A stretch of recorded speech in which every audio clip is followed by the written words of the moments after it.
Hello friends, मैं पुजारी आर्य आप सभी का अपने यूट्यूब चैनल में स्वागत करता हूं और उम्मीद करता हूं आप लोग अच्छे होंगे, स्वस्थ होंगे, मस्त होंगे और इस समय आप सबकी पढ़ाई भी बहुत अच्छी चल रही होगी क्योंकि आप सभी को पता है, खासकर जो यूपी से हैं, क्योंकि यूपी के जो शिक्षा सेवा चयन आयोग है उसके अध्यक्ष की और मेंबरों की और जो आपके एग्ज़ाम पर कंट्रोलर है परीक्षा नियंत्रक, उनकी भी नियुक्ति पूरी कर दी गई है। इस प्रकार आपके नए शिक्षा सेवा चयन आयोग की सारी जो कोरम था पूर्ति कर लिया गया है। अब देखिए उत्तर प्रदेश सरकार कब इस एग्ज़ाम प्रक्रिया को आगे बढ़ाता है। हम लोग उम्मीद किए बैठे हैं कि ये आपका कितना जल्द जो है एग्ज़ाम का कैलेंडर जारी हो और परीक्षाएं कब से कराता है और नई वैकेंसी कब से आती है और संभवतः आपका जीआईसी और जीडीसी की भी वैकेंसियाँ भी आने वाली है। इसलिए जो आप सभी में जो पढ़ाई के लिए नहीं लगे हों, पढ़ाई में लग जाइए। खासकर आप सब जो UGC net JRF assistant professor और पीजीटी और जीडीसी जीआईसी की तैयारी करते हैं, ये आप यूजीसी नेट जेआरएफ का एग्ज़ाम तो हर 6 महीने में होता है, आप सभी को पता है। ये दिसंबर वाले के लिए जो आप लोग लगे हैं पढ़ाई में लग जाइए क्योंकि समय बीतते देरी नहीं लगता है। और उन छात्र छात्राओं को खासकर मेरा हिदायत है कि आप लोग जो असिस्टेंट प्रोफेसर और पीजीटी की तैयारी कर रहे हैं, इसका एग्ज़ाम संभवतः ही जल्दी होने वाला है, इसलिए आप लोग लग जाइए तो और पढ़ाई शुरू कर दीजिए और प्रैक्टिस सेट वगैरह हल करते रहिए और एक नोट्स बना डालिए। और मैं आप सभी के बीच समाजशास्त्र यानी कि सोशियोलॉजी सब्जेक्ट लेके आता हूँ। समाजशास्त्र से आप सब किसी भी ऐसे एग्ज़ाम की तैयारी करते हैं जहाँ से समाजशास्त्र से प्रश्न पूछे जाते हैं, तो ये प्रश्न उत्तरों की श्रृंखला जो है हर एक एग्ज़ाम के लिए, आपके हर एक उस एग्ज़ाम के लिए महत्वपूर्ण है। ध्यान दीजिएगा, समाजशास्त्र यानी कि सोशियोलॉजी से अगर आप तैयारी कर रहे हैं तो आप UGC net JRF assistant professor PGT की तैयारी और जीआईसी केवीएस एनबीएस जीडीसी की किसी भी तैयारी कर रहे हैं ऐसे एग्ज़ाम की, आप किसी भी स्टेट से हों, चाहे आप जो दिल्ली से हों, हरियाणा से हों, यूपी से हों, एमपी से हों, छत्तीसगढ़ जो है, झारखंड, राजस्थान, किसी भी ऐसे स्टेट से, उत्तराखंड जो है, आपके लिए ये प्रश्न उत्तरों की श्रृंखला काफ़ी महत्वपूर्ण है। इस क्लास को आप लोग मिस ना किया करिए, ज़रूर देखा करिए। आने वाले परीक्षाओं में ये आपके लिए काफ़ी उपयोगी साबित होगा, इसलिए आपका काफ़ी समय ना लेते हुए आइए हम आज देखते हैं आज की प्रश्न उत्तर आप सभी के लिए क्या है ना। प्रश्न उत्तर क्या है, आप सब जो समाजशास्त्र सोशियोलॉजी से तैयारी करते हैं वो सब इस चैनल को आप सब सब्सक्राइब कर लीजिए और चैनल को सबसे पहले तो क्लास शुरू करने से पहले शेयर कर दीजिए, क्योंकि आप लोग जब शेयर कर देंगे तो इस निःशुल्क क्लास का बेनिफिट आप जैसे और मित्रों को प्राप्त हो सकेगा। और क्लास को लाइक कर दीजिए क्योंकि आप लोगों की एक लाइक और जो है हमारी ताकत है। और शेयर तो कर ही दिए, मुझे विश्वास है आप लोग तो आइए और कॉपी पेन लेके बैठ ही गए होंगे आप लोग, क्योंकि कुछ इंपॉर्टेंट चीज़ें हैं उसको नोट करते रहिए। आइए देखते हैं प्रश्न नंबर 1 क्या कह रहा है आप सभी के लिए। ये कह रहा है प्रश्न नंबर 1 आपका, ध्यान दीजिएगा आप लोग, ये 1 नंबर प्रश्न ये है।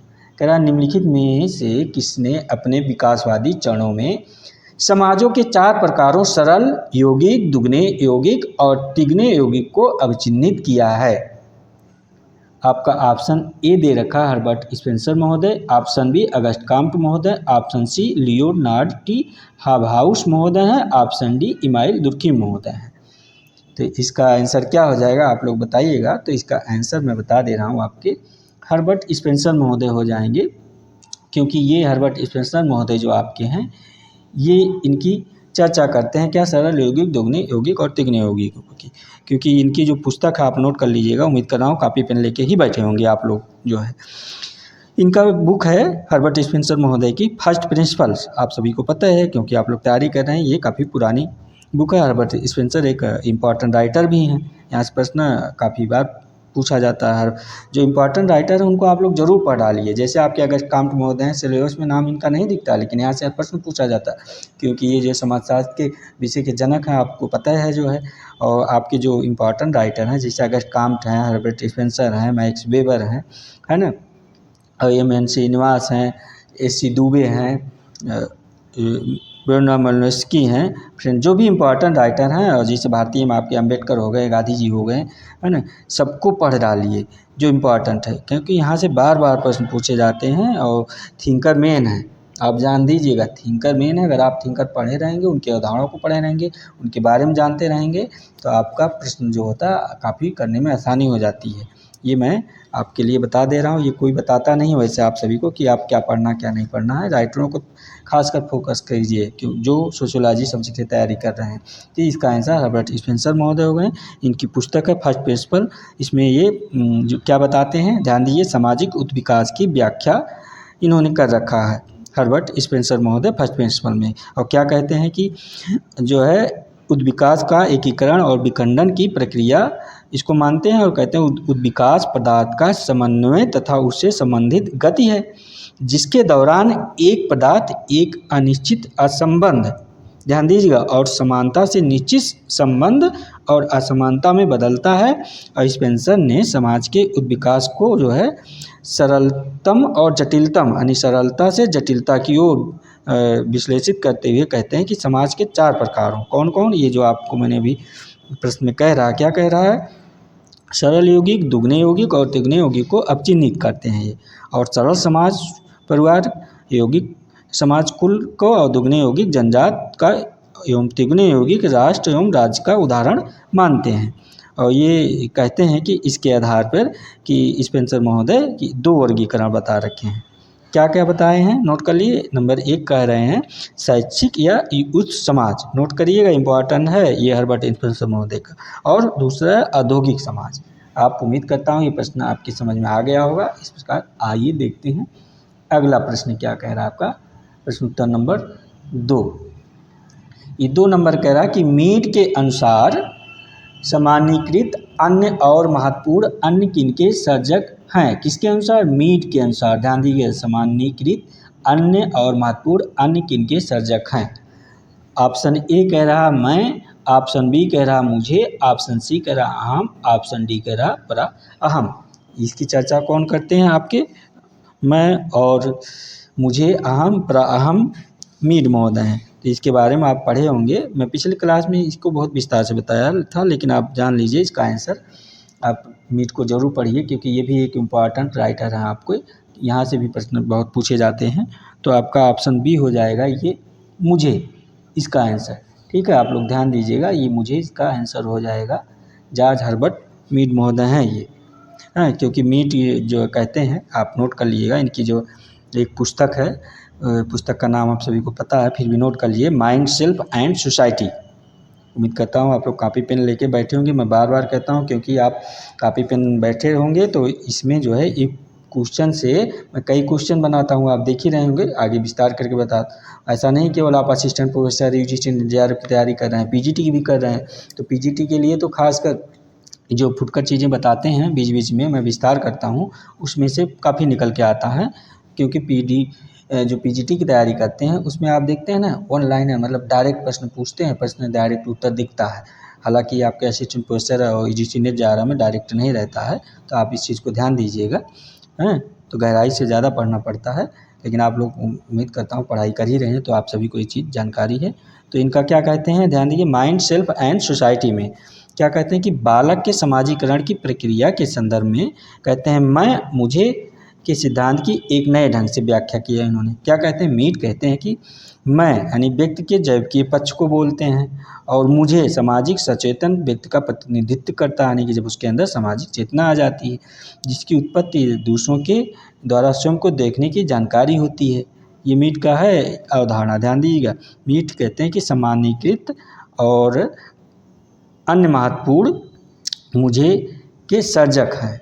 ठीक है, तो इस प्रकार ये मैं, मुझे, अहम, पराहम के बारे में बताते हैं। चलिए यहाँ इसका आंसर सामान्यीकृत अन्य और महत्वपूर्ण अन्य किनके सर्जक हैं, तो मुझे है इसका। आइए देखते हैं अगला प्रश्न आपका क्या है। ये प्रश्न नंबर 3 क्या कह रहा है आपका, देखते हैं, ध्यान दीजिएगा। प्रश्न नंबर 3 कह रहा किसने इस बात पर जोर दिया कि निर्वाचनात्मक प्रक्रिया और वह संदर्भ जिसमें इसे किया जाता है व्यक्ति द्वारा अर्थ एवं स्वयं रचना के अनिवार्य तत्व हैं। आप फिर से प्रश्न देख लीजिएगा क्योंकि प्रश्न ध्यान से देखेंगे तभी उत्तर देने में आसानी होगी। प्रश्न ध्यान से पढ़ा कीजिए आप लोग, इससे क्या है ना, उत्तर जो आपका प्रश्न जब पढ़ते हैं, यदि आप कभी भी उस प्रश्न को किए हैं या पढ़े हैं तो आपके सामने आ जाता है, तो आंसर अपने आप निकल आता है। आप हड़बड़ी में एग्जाम में जाते हैं, परीक्षा देते हैं, हड़बड़ी में कभी ना रहा कीजिए। प्रश्न टाइम टेकिंग के अनुसार जो है आराम से पढ़ा कीजिए और जो है आंसर भी देखा कीजिए। तो आपका तो आधा तो ज़्यादा ऐसे सही हो जाता है यदि आप जो है हड़बड़ाते नहीं। अगर आप हड़बड़ा गए जल्दबाजी में किसी कारण से जो है तो आता हुआ प्रश्न गलत हो जाता है। इसलिए एग्ज़ाम हॉल में कभी जाइए कूल माइंड से एग्ज़ाम दिया कीजिए। ठीक है फ्रेंड्स, तो आइए देखते हैं प्रश्न 3 क्या कह रहा है आपका। ये प्रश्न नंबर 3 कहाँ जा रहा है? प्रश्न नंबर 3 कह रहा है आपका कि ये किसने इस बात पर जोर दिया कि निर्वाचनात्मक प्रक्रिया और वह संदर्भ जिसमें इसे किया जाता है व्यक्ति द्वारा अर्थ एवं स्वयं रचना के अनिवार्य तत्व हैं। ऑप्शन ए है George Herbert Mead, option B है विल्फ्रेड प्लेटो, ऑप्शन सी है मैक्स वेबर, ऑप्शन डी है हर्बर्ट ब्लूमर। तो इसका आंसर क्या हो जाएगा प्रश्न नंबर 3 का? आप सब लोग बताइएगा। तो इसका आंसर आपके हर्बर्ट ब्लूमर महोदय हो जाएंगे, ऑप्शन डी है। आप लोगों को जानकारी होनी चाहिए। और हमारे जो कुछ मित्र क्लास देखते हैं, क्योंकि ये मैं करीब रिपीटेड प्रश्न लेकर आया हूँ, इसके पहले इन सब प्रश्नों को करा चुका हूँ, तो उनको इसका आंसर फटाफट जो है मालूम होगा, फटाफट वो दे रहे होंगे, है ना, मैं उम्मीद करता हूँ। और क्योंकि ये आपके हर्बर्ट ब्लूमर है, ये क्या कहते हैं, इनकी जो एक पुस्तक है नोट कर लीजिएगा, सिंबॉलिक इंटरनिज्म है। क्या है इनकी पुस्तक? सिंबॉलिक इंटरनिज्म है, इसको नोट कर लीजिएगा। में ये प्रतीकात्मक अंतःक्रियावादी सिद्धांत का बताते हैं और कहते हैं मीड की सिद्धांत के अनुसार बताते हैं ये 4 महत्वपूर्ण तत्व बताते हैं। मीड क्या क्या बताते हैं? ये एक कहते हैं निर्वाचन, दूसरा कहते हैं प्रतीकात्मक अंतःक्रियावाद के 3 मौलिक वाक्य इन्होंने बता रखा है ना। तो ये क्या है? निर्वाचन, प्रतीकात्मक अंतःक्रियावाद बताते हैं और संरचना और प्रक्रिया, और चौथा बताते हैं विधि। इसको नोट कर लीजिएगा आप लोग, ये हर्बर्ट ब्लूमर महोदय का है। आइए अगला प्रश्न देखते हैं क्या है। प्रश्न नंबर 4 क्या कह रहा है आप लोग देखते हैं।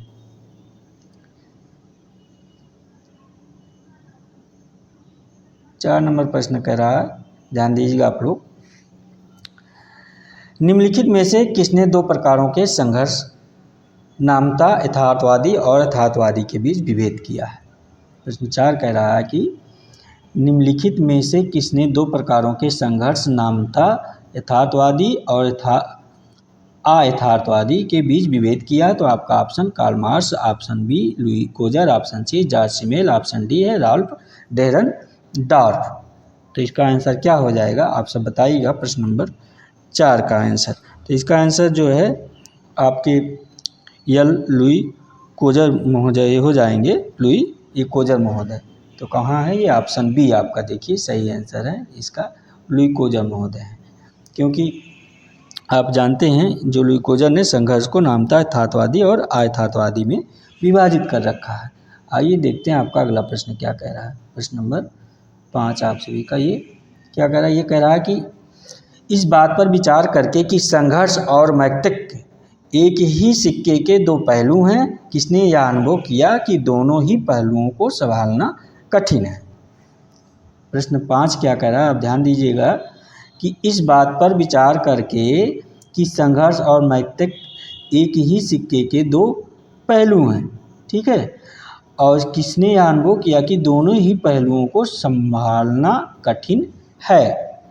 दोनों ही पहलुओं को संभालना कठिन है। तो आपका ऑप्शन ए दे रहा Karl Marx, option B Louis Coser, option C George Simmel, option D Dahrendorf यानी राल्फ डेरनडॉर्फ महोदय।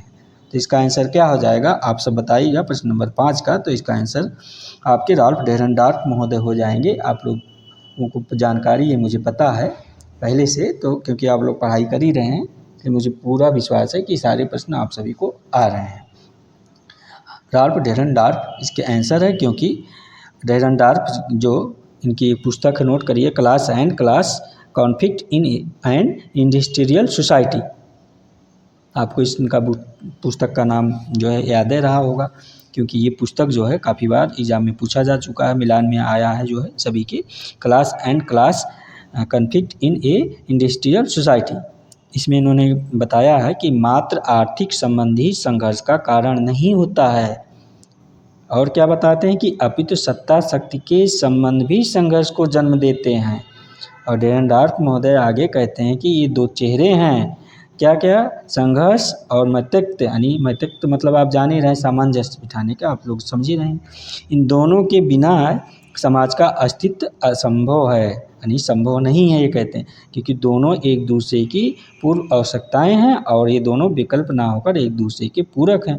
इस प्रकार जो है दोनों पहलुओं को संभालना कठिन हो जाता है। ये यानी कि राल्फ डेननडार्फ महोदय की अवधारणा है।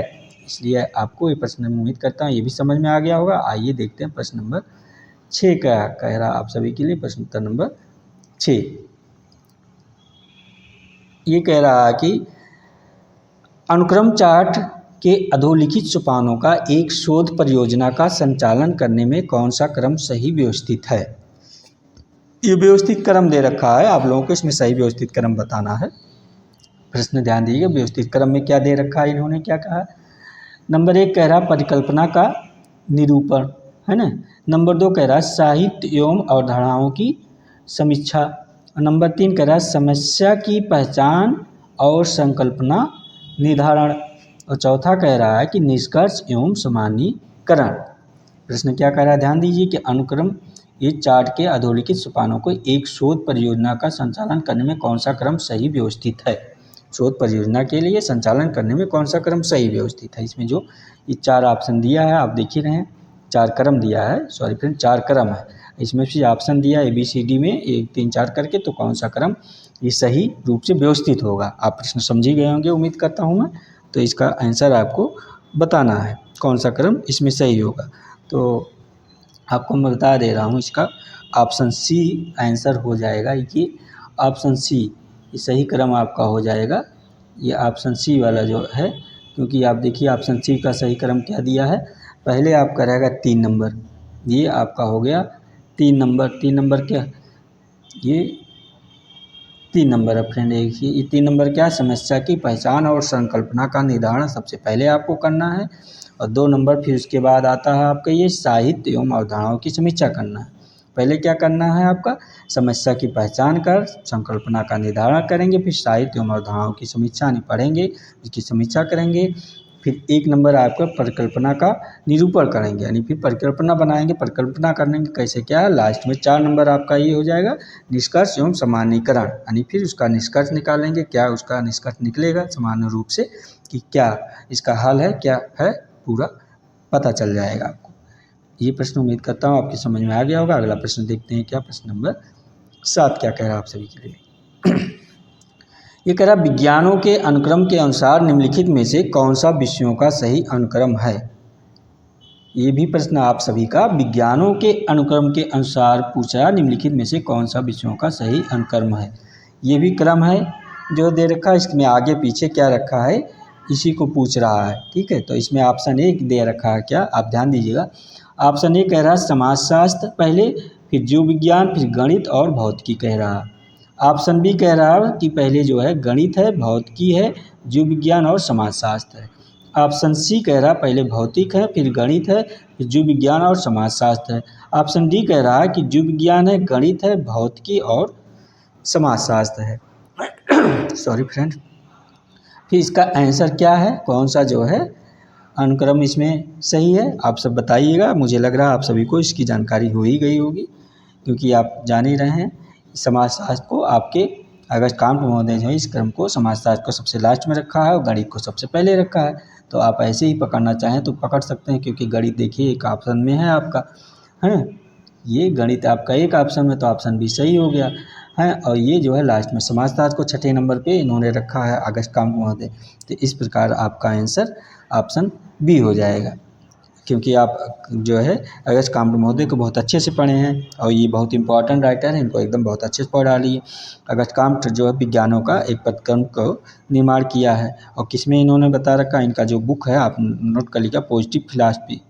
ठीक है, क्या नाम है, पॉजिटिव फिलॉसफी में इन्होंने कहा है कि इनकी मैं बताया ना कि सबसे पहले इन्होंने गणित को रखा है कि गणित शास्त्र की, और गणित शास्त्र के बाद ये नक्षत्र विज्ञान को रखते हैं। फिर भौतिक क्रम नोट कर लीजिए, आप नोट करना चाहें, पहले रखते हैं क्या गणित शास्त्र, उसके बाद नक्षत्र विज्ञान, है ना, फिर भौतिक विज्ञान, फिर रसायन शास्त्र, फिर जो प्राणी शास्त्र, उसके बाद ये लास्ट में आपके समाजशास्त्र को रखते हैं। विज्ञानों की इस क्रमिक श्रृंखला में ये सर्वोपर यानी समाजशास्त्र को रखते हैं। ठीक है, और इस प्रकार ये भिन्न भिन्न विज्ञान एवं तार्किक क्रम में विकसित किया है इन्होंने।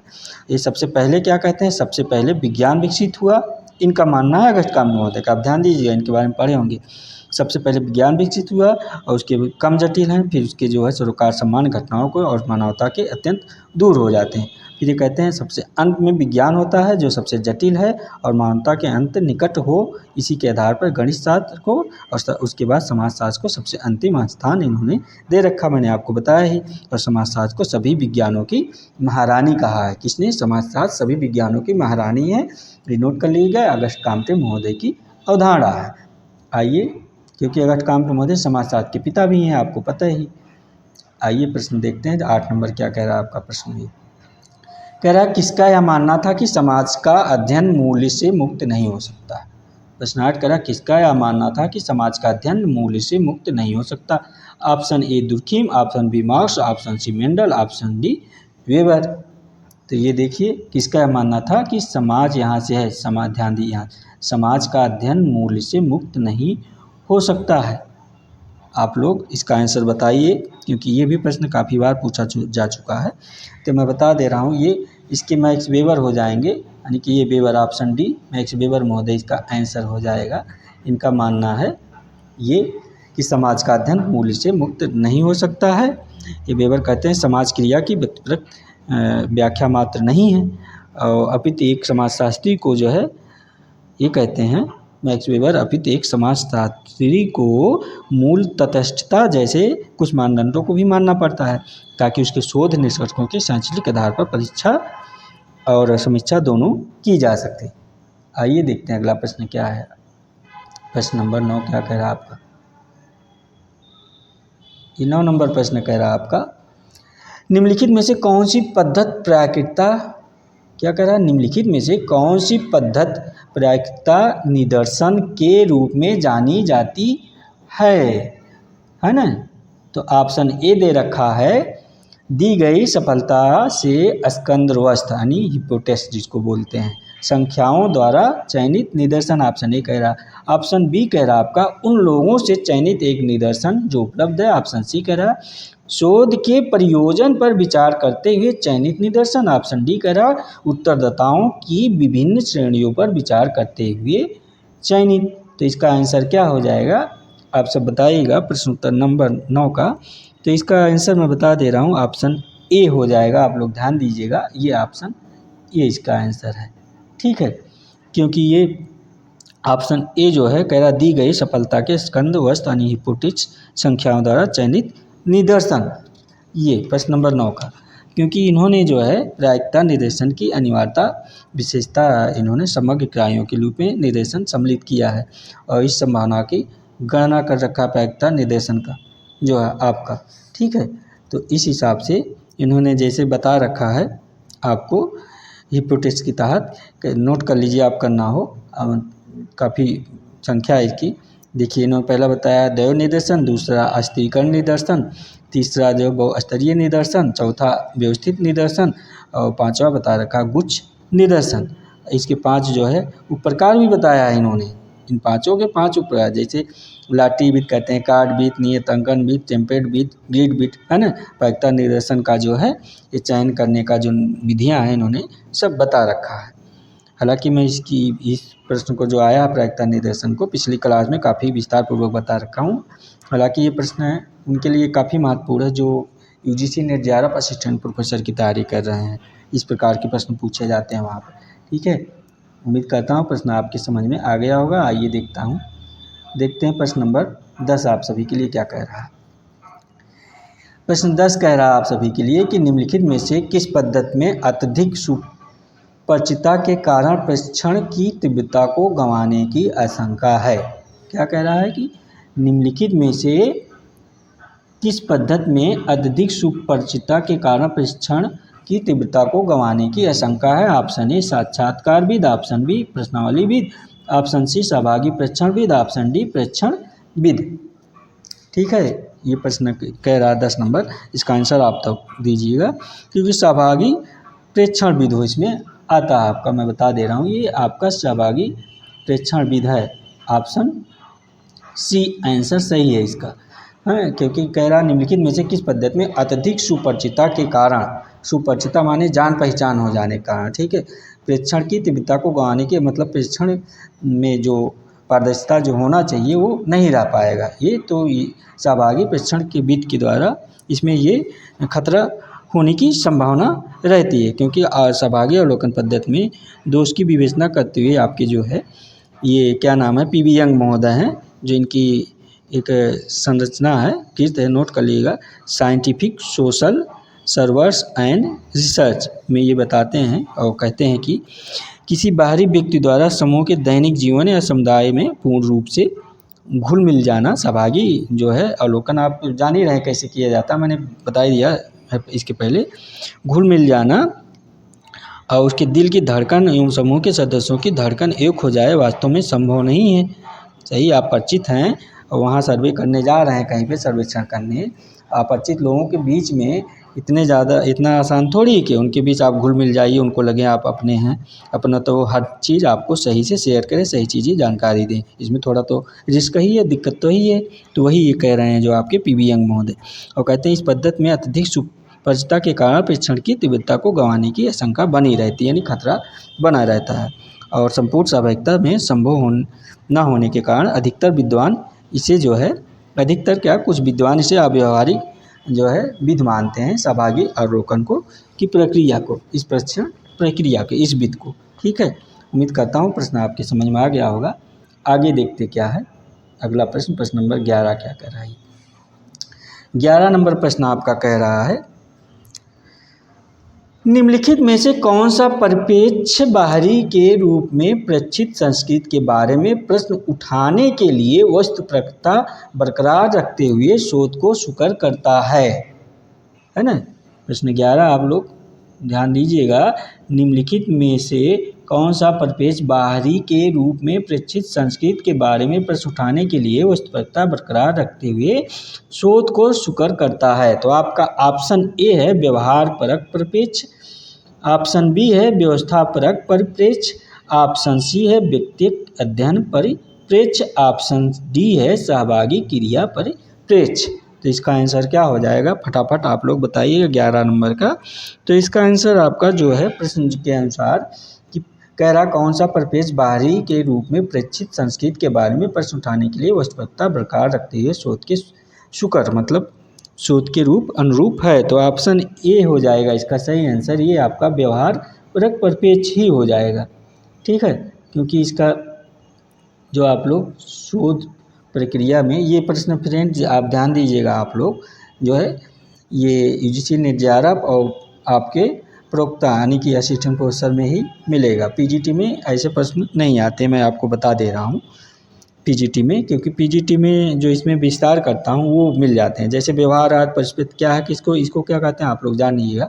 व्यवहार जो है ये आपका ये आप लोग इसकी जो व्यवहार परिप्रेक्ष्य है इसको इथिक्स पर्सपेक्टिव कहा जाता है, आप लोग ध्यान दीजिएगा, इंग्लिश थोड़ा जान लीजिएगा। और व्यवस्थापरक परिप्रेक्ष्य आपकी इमिक पर्सपेक्टिव कहा जाता है, पर्सपेक्टिव। और जो व्यक्तिपरक अध्ययन परिप्रेक्ष्य है इसको कहा जाता है केस स्टडी पर्सपेक्टिव। और सहभागी क्रिया परिप्रेक्ष्य आप इसको जान ही गए जो है प्रैक्टिसफुटी एक्शन पर्सपेक्टिव। ठीक है, तो इस प्रकार जो है आपका प्रश्न नंबर 11 है, क्या कह रहा है, कह रहा है कि इसमें व्यवहार परक परिप्रेक्ष्य ही है, क्योंकि व्यवहार परक परिप्रेक्ष्य इथिक्स जो है पर्सपेक्टिव कहा जाता है, एवं व्यवस्थापरक जो परिप्रेक्ष्य इमिक पर्सपेक्टिव की अवधारणा प्रतिपादित किसने किया है, इसको किसने प्रतिपादित किया इस अवधारणा को, तो आपके कैनेथ पाइथ हैं। इसके जो है ये धारणाएं धर्मशास्त्र के कैनेथ पाइथ द्वारा ली गई है।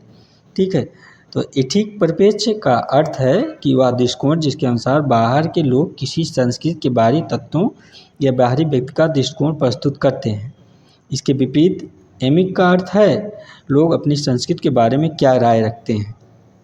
आप समझ गए होंगे इस प्रश्न का उत्तर, प्रश्न नंबर 11 जो था।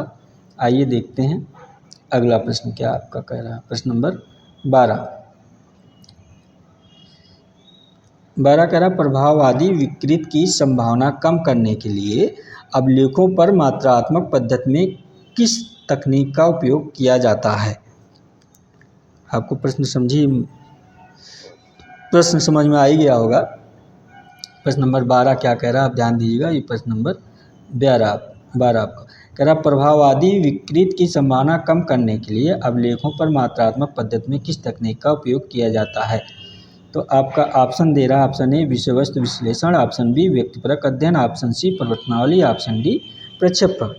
ठीक है, ये शॉर्ट से प्रश्न हैं, तो इसका आंसर आपका मैं बता दे रहा हूँ, ऑप्शन ए हो जाएगा। ये विषय वस्तु विश्लेषण इसका है, क्योंकि विषय वस्तु विश्लेषण में यानी जो कहा जाता है, विषय वस्तु विश्लेषण इंग्लिश में कहा जाता है कंटेंट एनालिसिस, आप लोग ध्यान दीजिएगा। और व्यक्तिपरक अध्ययन को केस स्टडी कहा जाता है, केस स्टडी।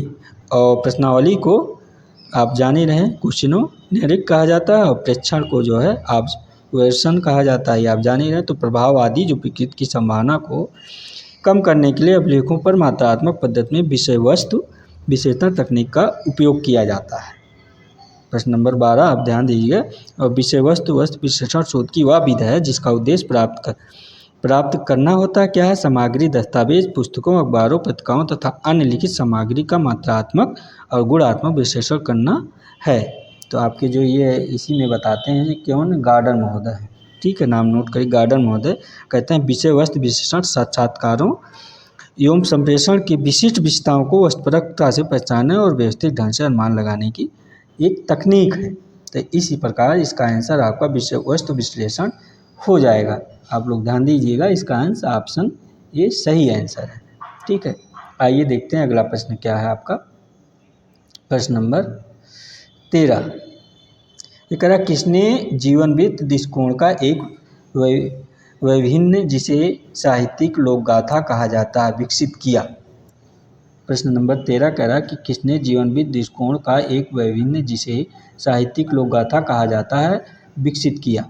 तो आपका ऑप्शन है थॉमस और जैनिकी, ऑप्शन बी है डाल्बी स्टाहल, ऑप्शन सी है बटम, ऑप्शन डी है फ्रीमैन। तो इसका आंसर क्या हो जाएगा प्रश्न नंबर 13 का, ये प्रश्न डाल्बी स्टाहल हो जाएंगे। इसका answer option B, option B इसका आंसर हो जाएगा, डाल्बी हल स्टाइल इस प्रश्न का, क्योंकि जीवनवृत्त दृष्टिकोण एक विभिन्न जिसे साहित्यिक लोकगाथा कहा जाता है विकसित किया है आपके डाल्बी स्टाहल ने। क्योंकि ये जीवनवृत्त दृष्टिकोण का एक विभिन्न जिसे साहित्यिक लोकगाथा कहा जाता है को विकसित करने का श्रेय डाल्बी स्टाहल को जाता है। ठीक है, आप लोग इसको नोट करके रखिएगा, डाल्बी स्टाहल महोदय का नाम। ये पूछा जाता है कि साहित्यिक लोकगाथा से संबंधित किससे इस तरह भी पूछा जाता है। आइए देखते हैं आपका अगला प्रश्न क्या कह रहा है। प्रश्न नंबर 14 आपका ये कह रहा है कि सामाजिक अन्वेषण के क्षेत्र में व्यक्ति जो है, प्रश्न 14 कह रहा है कि सामाजिक अन्वेषण के क्षेत्र में व्यक्ति को अध्ययन पद्धति का प्रचलन प्रारंभ करने का श्रेय किसको जाता है, किसको जाता है। तो आप लोग बताइए प्रश्न नंबर 14 का। तो ये है आपका GW, क्या नाम है, GW आलपोर्ट, ऑप्शन ए हो गया। ठीक है, GW आलपोर्ट महोदय हैं। और दूसरा है आपका ऑप्शन बी रॉबर्ट रेडफील्ड महोदय हो गए, ये रॉबर्ट रेडफील्ड महोदय हो गए। और ऑप्शन सी है ऑस्कर लेविस महोदय, ये हैं। ऑप्शन डी है जो है फ्रेडरिक लिपले महोदय हो गए, ऑप्शन डी। तो इसमें से कौन हो जाएंगे, सामाजिक अन्वेषण के क्षेत्र में व्यक्ति को अध्ययन पद्धति का प्रचलन प्रारंभ करने का श्रेय किसे दिया जाता है इसमें। तो आपका ऑप्शन ये फ्रेडरिक लिपले महोदय हो जाएंगे, ऑप्शन डी इसका सही आंसर आपका फ्रेडरिक लिपले महोदय। क्योंकि जो ये समाजशास्त्री आपके फ्रेडरिक लिपले महोदय हैं, ये कहते हैं सर्वप्रथम व्यक्तिगत अध्ययन विधि का व्यवस्थित एवं क्रमबद्ध प्रयोग किया जाता है। क्योंकि जो संभवतः आपके ये क्या नाम है, हर्बर्ट स्पेंसर महोदय जो प्रथम समाजशास्त्री थे, व्यक्तिगत अध्ययन विधि का इनके द्वारा विभिन्न संस्कृतों का अध्ययन किया गया है। किसके द्वारा, प्रथम समाजशास्त्री, ये नोट कर लीजिएगा, इस विधि का हर्बर्ट स्पेंसर महोदय द्वारा किया गया है। और जो विलियम हीले हैं ये बाल अपराध का अध्ययन करते हैं, ये भी ध्यान दें। एंडरसन जो हैं आपके होमो संस्कृत का अध्ययन करते हैं। मैं बता दे रहा, आप नोट कर लीजिएगा, देखिए सबके बारे में, ताकि आपका प्रश्न यहाँ से पूछे तो गलत ना हो। वार्नर का यहाँ की सिटी का अध्ययन करते हैं। वार्नर महोदय आपके कहाँ का अध्ययन करते हैं? यहाँ की सिटी का अध्ययन करते हैं। और लिंड जो है, लिंड का मिडिल टाउन का अध्ययन करते हैं, लिंड महोदय जो हैं आपके। और आजकल लेविस है 5 फैमिलीज का अध्ययन करते हैं। कौन? आजकल लेविस महोदय 5 फैमिलीज का अध्ययन करते हैं और व्यक्तिक अध्ययन पद्धति का अच्छा आपका सबसे है ये है। तो इस प्रकार ये प्रश्न आपको समझ ही गए होंगे। प्रश्न समाप्त हुआ। ये फ्रेडरिक लिपले महोदय हैं। आइए देखते हैं आपका अगला प्रश्न क्या कह रहा है। प्रश्न नंबर ये आपका 15 है कि सामाजिक अनुसंधान में वैधता निम्न में से किसके सूचक है। प्रश्न 15 कह रहा है कि सामाजिक अनुसंधान में वैधता निम्न में से किसके सूचक हैं।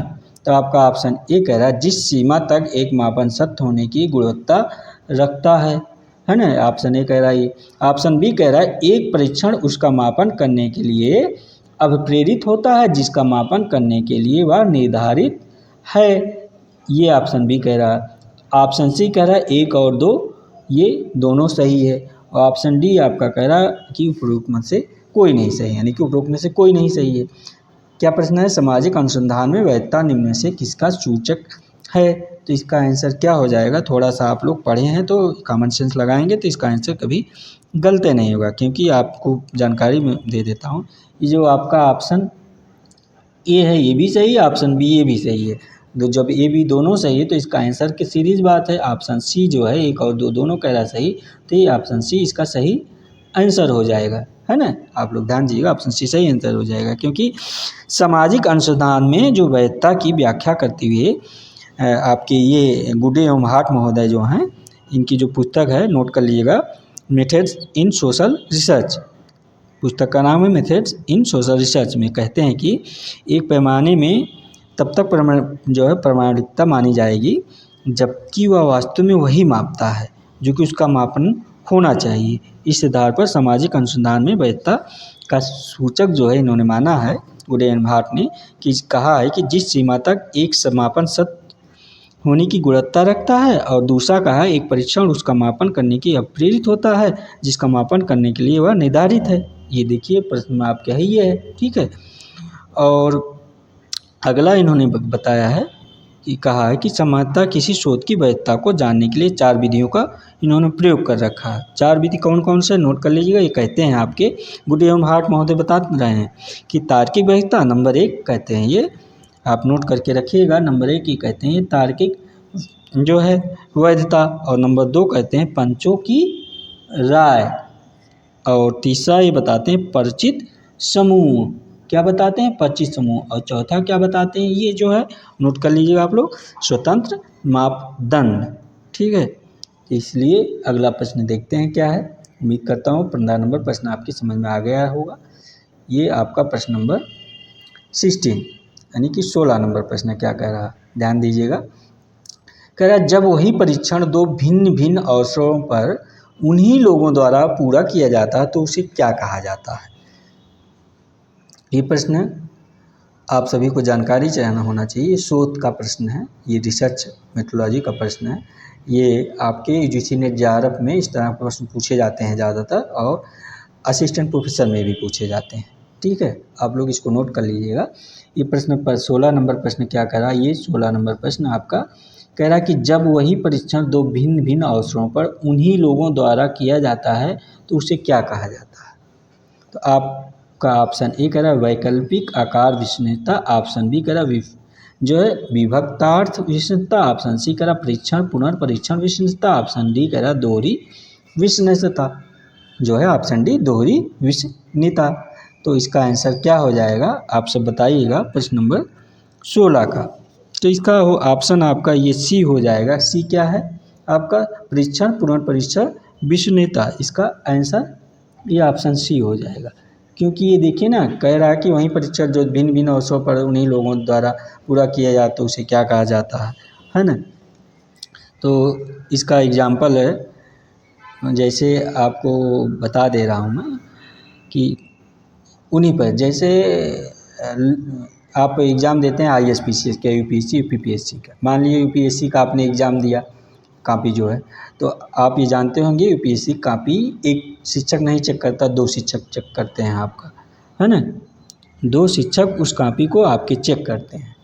तो मान लेते वो प्रश्न आपका जो पहला पेपर है चेक 200 नंबर का है, तो आपकी कापी को एक शिक्षक ने 200 में 100 नंबर दिया और दूसरे ने शिक्षक ने एक मान लिए आपके पांडे सर हैं, 200 में आपको 100 नंबर दिए और दूसरे हो गए आपके विश्वकर्मा सर, आपको 200 में जो है 150 नंबर दिए।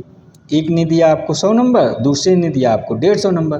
तो इनमें से जो है आपका कौन सा नंबर जोड़ा जाना चाहिए, 100 नंबर जोड़ा जाना चाहिए कि 150 नंबर जोड़ा जाना चाहिए? तो गलत हो जाएगा ना लड़के। तो इसमें जो है आपका एवरेज नंबर दिया जाता है। एवरेज नंबर में क्या किया जाता है, आपका जो विश्वकर्मा सर हैं और जो पांडे सर हैं, दोनों लोग जो दिए वो 100 नंबर दिए हैं और 150 दिए हैं, दोनों को जोड़ दिया जाएगा। दोनों जोड़ के कितना हो जाएगा, 250 नंबर बन जाएगा। तो 250 नंबर आपका तो दिया नहीं जाएगा 200 में, तो उसका एवरेज निकाला जाता है। एवरेज क्या है, गुणात्मक जिसको कहते हैं, गुणात्मक। तो उसको जो है दोनों जोड़ के फिर दो से भाग दिया जाएगा, जो आएगा तो उसका आधा जो हो जाएगा दोनों जोड़ के वही नंबर आपको मिल जाएगा। तो आपको कितना मिला था, 200 में 250 नंबर मिला था, 250 का आधा कितना हो जाएगा, 125 नंबर। इस प्रकार आपको जो है 125 नंबर 200 में प्राप्त होगा। तो इसी की भी बात ये कह रहा कि जब वही परीक्षण 2 भिन्न भिन्न अवसरों पर उन्हीं लोगों द्वारा किया जाता है तो उसे क्या कहा जाता है, तो इसको पुनर्परीक्षण विश्वसनीयता किया जाता है। यानी कि विश्वसनीयता बरकरार रहे, मतलब छात्र के हित में रहे कि उसमें कुछ गलत ना हो, इसलिए उस विश्वसनीयता के लिए उस कापी को 2 लोगों से चेक कराया जाता है। ऐसा ना हो कि एक लोग जो है कुछ गड़बड़ चेक कर दें आपको, तो 2 लोग चेक करेंगे तो गलत नहीं चेक करेंगे, सही चेक करेंगे और दोनों लोगों के वही एवरेज नंबर दे दिया जाता, तो उसको पुनर्परीक्षण विश्वसनीयता कहा जाता है। उम्मीद करता हूँ ये प्रश्न आपके समझ में आ गया होगा। आइए देखते हैं अगला प्रश्न क्या कह रहा है। प्रश्न नंबर 17 आपका क्या कह रहा है, ये देखते हैं। ये कह रहा है आपका प्रश्न नंबर 17 कि एक पंक्ति व्यू में एक मान इस तरह का है कि आधी मध्य ऊपर और आधी उसके नीचे है, इस मान को क्या कहा जाएगा। ये फ्रेंड्स देखा जाए आपका सांख्यिकी का प्रश्न है, ठीक है। सांख्यिकी का प्रश्न उत्तर है प्रश्न नंबर 17। कह रहा है एक पंक्ति व्यू में एक मान इस तरह का है कि आधी मध्य ऊपर और आधी मध्य उसके नीचे हैं, इस मान को क्या कहा जाएगा। तो आपका ऑप्शन ए है बहुलक, ऑप्शन बी माध्य, ऑप्शन सी माध्यिका, ऑप्शन डी ज्यामितीय माध्य। तो ये ज़्यादा तो मैथ मुझे भी नहीं आता, आप लोगों को बता देता हूँ फ्रेंड, ज़्यादा गणित और मैथ मुझे भी नहीं आता, लेकिन इस तरह के प्रश्न मैं संभवतः कर लेता हूँ, क्योंकि ये प्रश्न जो कह रहा है एक पंक्ति है, ऐसे जैसे एक पंक्ति आप देख ही रहे हैं, इसमें जो है एक मान इस तरह का कि आधी मध्य ऊपर, ये पंक्ति इस तरह होना चाहिए, ये पंक्ति है। तो आधी कह रहा है आधा हो गया, तो ऊपर हो गए, है ना। आधी नीचे कह रहा है, तो ये जो बीच में है इसको क्या कहा जा रहा है, ये बीच वाले के ही कह रहा है, वो मान को क्या कहा जाए, कह रहा है ना। देखिए एक पंक्ति में एक मान इस तरह का है कि आधी मध्य ऊपर आधी उनके नीचे हैं, यानी कि बीच में है, तो बीच वाले को क्या कहा जाता है। तो इसका आंसर आपका ऑप्शन सी हो जाएगा, मध्यिका कहा जाएगा, ये मध्यिका, ऑप्शन सी। तो इस प्रकार का प्रश्न फ्रेंड मुझे भी बहुत नहीं आता है मैथ, लेकिन जो है फिर भी काम चलाऊँ आता है, इसलिए कर लेता हूँ। तो इस प्रकार ये प्रश्न नंबर 17 उम्मीद करता हूँ आपकी समझ में अच्छे से आ गया होगा। आइए देखते हैं अगला प्रश्न आपका क्या है। फ्रेंड्स आज आप सभी के बीच में ये कितना प्रश्न, 17 प्रश्न ही लेकर आया था, 17 प्रश्न ही था आप सभी के लिए। तो उम्मीद करता हूँ ये 17 प्रश्न आप सभी के समझ में आ गया होगा। फ्रेंड्स आप सब मेरे क्लास देख ही रहे हैं तो चैनल का नाम पता ही होगा, मेरे चैनल का नाम आप सबका, ये सोशियोलॉजी भाई पुजारी आर्या है। ये कहाँ जा रहा है, ये सोशियोलॉजी भाई पुजारी आर्या, आप लोग जान ही रहे हैं। और टेलीग्राम लिंक मैंने दे रखा, ऑफिशियल पुजारी है। और व्हाट्सअप नंबर है, इस पर आप लोगों से कॉल पे से बात नहीं होगी, लेकिन आप सभी की कोई प्रॉब्लम हो, कोई दिक्कत हो अगर, तो इस नंबर पे 94 52 733 186 पे व्हाट्सअप मैसेज करके आप अपनी प्रॉब्लम को सॉल्व बता सकते हैं। और उम्मीद करता हूँ आपकी प्रॉब्लम अगर मेरे लायक रहेगी तो मैं सॉल्व कर लूँगा। जैसे आपको अगर PDF नोट्स वगैरह चाहिए किसी प्रकार का सोशियोलॉजी से संबंधित जो ये क्लास कराते हैं, या किसी का सिलेबस वगैरह चाहिए किसी भी प्रकार की, तो आप जो है, और आपको क्लास कैसी लगी आप सभी को ये क्लास, तो आप लोग कमेंट करके इस नंबर पे बता सकते हैं, या आप लोग कमेंट करके तो यूट्यूब पर ही बता दीजिए, या ऑफिशियल जो पुजारी टेलीग्राम लिंक है यहाँ भी बता सकते हैं। उम्मीद करता हूँ आप लोग इस क्लास को ज़रूर देखेंगे, इस क्लास को मिस नहीं करेंगे, क्योंकि क्लास एग्ज़ाम की दृष्टि से काफ़ी इम्पोर्टेंट है। और क्लास को चलते चले लाइक कर दीजिए, शेयर कर दीजिए, और चैनल को सब्सक्राइब ना किए हों तो सब्सक्राइब कर लीजिए, क्योंकि आप लोग इसी तरह अपना प्यार और सहयोग बनाए रखिए। और मैं आप सभी के बीच सोशियोलॉजी की क्लास जो है बराबर लेकर आता रहूँगा। आप सभी का बहुत बहुत धन्यवाद। Thank you very much.